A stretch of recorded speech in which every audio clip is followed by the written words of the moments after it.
حضور سید عالم صلی اللہ تعالی علیہ وآلہ وسلم کے متعلق آپ نے سنا ہی ہوگا کہ وہ بچپنے کے عالم میں جب اپنی انگلیوں کو حرکت دیا کرتے تھے تو آسمان میں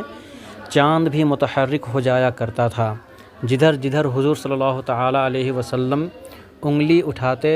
یا انگلی گھماتے چاند بھی ادھر ہی جھکتا نظر آتا تھا۔ یہ حضور صلی اللہ تعالی علیہ وآلہ وسلم کے بچپنے کا عالم ہے۔ اب اگر ہم ان کی جوانی کا عالم سمجھنا چاہیں تو ضروری ہے کہ ہم پہلے بچپنا کو سمجھیں، اور جب ہم بچپنے کو نہیں سمجھ سکتے ہیں تو پھر ہم جوانی کیسے سمجھ سکتے ہیں، اور جب جوانی نہیں سمجھ سکتے ہیں تو حقیقت مصطفیٰ ہم کیسے سمجھ سکتے ہیں۔ لیکن حضور صلی اللہ تعالی علیہ وآلہ وسلم کی تعریف و توصیف میں امام اہل سنت امام احمد رضا خان فاضل بریلوی نے جو کلام لکھا ہے، آئیے ہم اس کلام کی روشنی میں کچھ حد تک حضور صلی اللہ تعالی علیہ وآلہ وسلم کے مقام کو سمجھنے کی کوشش کرتے ہیں۔ یوں تو روئے زمین میں کوئی بھی ایسا فرد نہیں جو رسول پاک صلی اللہ تعالی علیہ وآلہ وسلم کے مقام و مرتبہ کو مکمل سمجھ چکا ہو یا مقام مصطفیٰ تک کسی کی رسائی ہو سکی ہو، لیکن امام اہل سنت امام احمد رضا فاضل بریلوی علیہ الرحمہ ایک نعت لکھتے ہیں، اور اس نعت کا پہلا شعر یعنی مطلع ہے: عرش کی عقل دنگ ہے، چرخ میں آسمان ہے۔ اس نعتیہ کلام کے 7ویں شعر کی تشریح آج ہم آپ کی بارگاہ میں پیش کر رہے ہیں۔ 7واں شعر ہے: گود میں عالم شباب، حال شباب کچھ نہ پوچھ، گل بنے باغ نور کی اور ہی کچھ اٹھان ہے۔ اس شعر میں جو خاص الفاظ ہیں ان کے معانی ہم پیش کر رہے ہیں۔ گود میں عالم شباب، شباب کا معنی جوانی، عالم کا مطلب دنیا، عالم شباب یعنی جوانی کی دنیا، جوانی کی حالت، جوانی کی کیفیت۔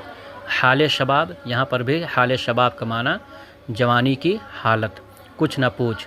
گل بنے باغ نور، گلبن کا معنی سرخ گلاب کا پھول ہوتا ہے، باغ کا معنی باغیچہ، اور نور کا معنی نور یعنی روشنی۔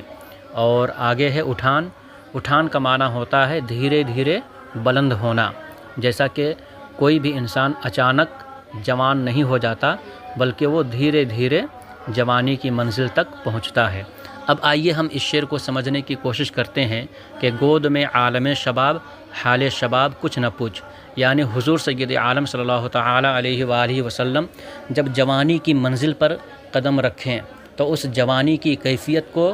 ہم کیسے سمجھ سکتے ہیں یا کس طریقے سے سمجھا سکتے ہیں۔ کچھ نہ پوچھ، اس حالت کے بارے میں ہم سے کچھ نہ پوچھ۔ امام اہل سنت یہ کہنا چاہ رہے ہیں کہ حضور سید عالم صلی اللہ تعالی علیہ وآلہ وسلم کے جوانی کی کیفیت کے متعلق ہم سے کچھ نہ پوچھ، بس اتنا ہی کہا جا سکتا ہے کہ گل بنے باغ نور، یعنی نور کے باغیچے کے ایک پھول ہیں اور اس پھول کی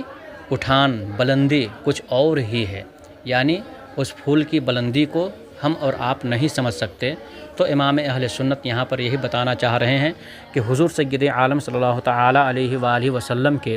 بچپنے کی کیفیت نہیں سمجھ سکتے ہیں تو اس جوانی کا منظر ہم کیسے سمجھ سکتے ہیں۔ بس اتنا ہی کہا جا سکتا ہے کہ حضور سید عالم صلی اللہ تعالی علیہ وآلہ وسلم کی جوانی